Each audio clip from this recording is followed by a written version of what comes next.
జై శ్రీరామ్. ఈరోజు మరొక ముఖ్య విషయంతో మీ ముందుకు వచ్చాను.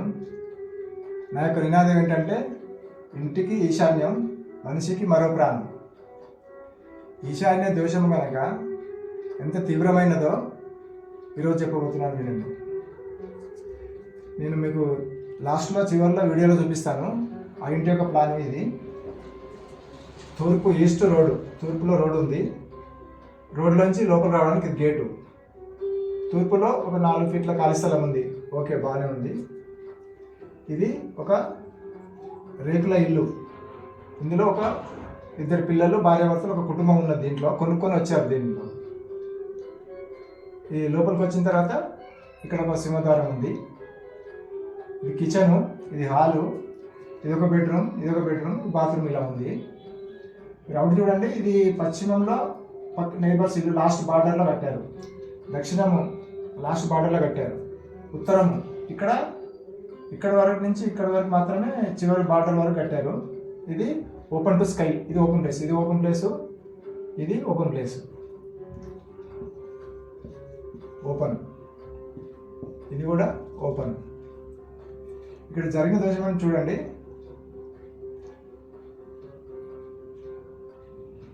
ఇక్కడ వరకు ఓపెన్ ఉంది కాబట్టి ఇది కప్పు. ఇప్పుడు ఇక్కడ ఏం జరిగింది? ఉత్తర వాయువ్యం పెరిగింది. ఆటోమేటిక్గా ఇది ఓపెన్ ఉంది, ఇక్కడ కప్పు లేదు కాబట్టి తూర్పు ఆగ్నేయం కూడా పెరిగింది. తూర్పు ఆగ్నేయము పెరగడం వల్ల స్త్రీలకు ఇబ్బంది. ఉత్తర వాయువ్యం పెరగడము, ఆ ఇంట్లో మనశ్శాంతి ఉండదు, అనారోగ్య సమస్యలు ఉంటాయి. స్త్రీలకైతే కుటుంబ భర్తతో సంబంధాలు సరిగా ఉండవు, ఇబ్బందులు వస్తాయి.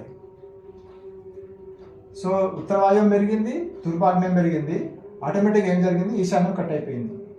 ఈశాన్యం ఎంత కట్ అయిందంటే,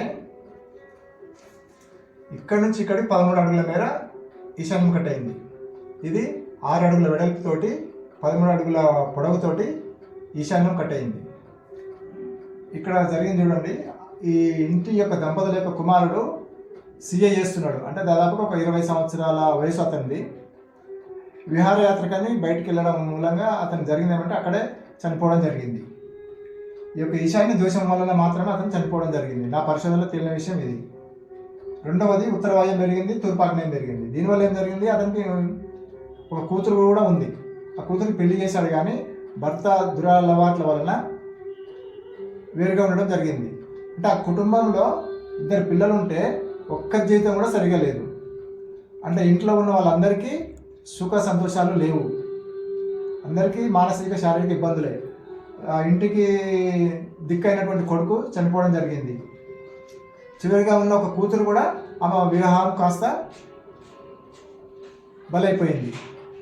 నేను వెళ్ళి చూసి పరిశోధించి చెప్పిన తర్వాత కొంచెం 1 లక్ష రూపాయలతో మీకు బాగు చేయిస్తానని చెప్పాను. అయినా కూడా అతను మొండిగా నా కర్మ ఇంతే అని నాతో చెప్పడం జరిగింది. ఆ యొక్క ఇంటి యొక్క బాహ్య రూపాన్ని మీకు వీడియోలో చివరిలో చూపిస్తాను, చూడండి.